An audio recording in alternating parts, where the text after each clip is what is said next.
Nasa kote ng mga otoridad ang isang Chinese national sa isinagawang joint law enforcement operation sa Puerto Galera, Oriental Mindoro, matapos makumpiskahan ang iligal na droga at hindi lisensyadong baril. Ang report mula kay Patrolwoman Christine Lorenzo.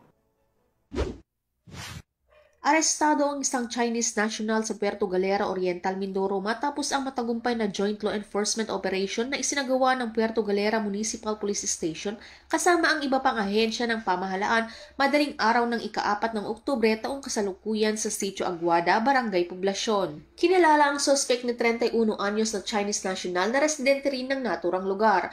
Ang operasyon ay sinagawa sa bisa ng 3 search warrant para sa paglabag sa RA 9165 o Comprehensive Dangerous Drugs Act of 2002 at RA 10591 o Comprehensive Firearms and Ammunition Regulation Act na inilabas ng RTC Branch 39 Calapan City. Na-recover sa operasyon ang mahigit 11 gramo ng hinihinalang shabu na nagkakahalaga ng tinatayang 74,800 pesos, mga iba't ibang drug paraphernalia at isang Glock 17 Gen 4 pistol na may mga bala at magasin. Ang naarestong suspect at mga ebidensya ay dinala sa Puerto Galera Municipal Police Station at itinurn over sa PIDEA Mimaropa para sa kaukulang disposisyon. Patuloy namang nagpapaigting ng operasyon ang PNP Puerto Galera laban sa iligal na droga at iligal na pag-aari ng baril bilang suporta sa kampanya ng PNP at PIDEA laban sa kriminalidad.